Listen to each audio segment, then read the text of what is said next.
Hello everyone. Let us see question number 33. Why does the stem of a growing plant bend towards the light? Explain.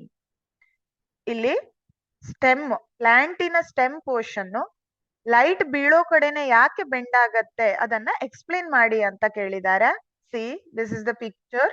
We know that different hormones R generated in plants ಅಲ್ಲಿ ಬೇರೆ ಬೇರೆ ತರದ ಹಾರ್ಮೋನ್ಗಳು ಉತ್ಪತ್ತಿ ಆಗತ್ತೆ. ಅದರಲ್ಲಿ ಪ್ರಮುಖವಾಗಿ auxin ಅನ್ನೋ hormone generate ಆಗತ್ತೆ. ಈ ಹಾರ್ಮೋನ್ ಏನ್ ಮಾಡತ್ತಂದ್ರೆ ಲೈಟ್ ಯಾವ ಕಡೆ ಬಿದ್ದಿದ್ಯೋ ಆ ಕಡೆಗೆ ಈ ಹಾರ್ಮೋನ್ ಪ್ರೊಡ್ಯೂಸ್ ಆಗಿ ಅದರ ಆಪೋಸಿಟ್ ಸೈಡ್ ಅಲ್ಲಿ ಇದು ಡಿಫ್ಯೂಸ್ ಆಗ್ತಾ ಹೋಗತ್ತೆ. ಈ ರೀತಿ ಡಿಫ್ಯೂಸ್ ಆಗೋದ್ರ ಮೂಲಕ it helps to grow the plant and bend towards the light.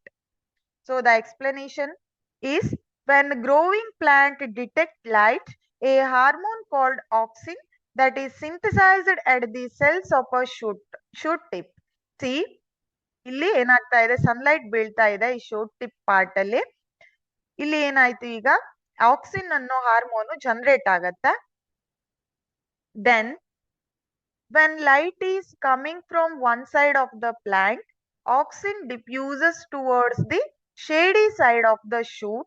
This makes the stem of a growing plant bend towards the light. Light ಯಾವ ಕಡೆ ಬೀಳ್ತಾ ಇದೆಯೋ ಅಲ್ಲಿ ಆಕ್ಸಿನ್ ಹಾರ್ಮೋನ್ ಜನರೇಟ್ ಆಗಿ ಅದರ ಬೆಳಕಿನ ಆಪೋಸಿಟ್ ಡೈರೆಕ್ಷನ್ ಅಲ್ಲಿ ಅದು ಡಿಫ್ಯೂಸ್ ಆಗ್ತಾ ಬರುತ್ತೆ. ಲೈಕ್ ದಿಸ್, ಈ ಡೈರೆಕ್ಷನ್ ನಲ್ಲಿ ಆಕ್ಸಿನ್ ಹಾರ್ಮೋನು ಡಿಫ್ಯೂಸ್ ಆಗ್ತಾ ಬರುತ್ತೆ.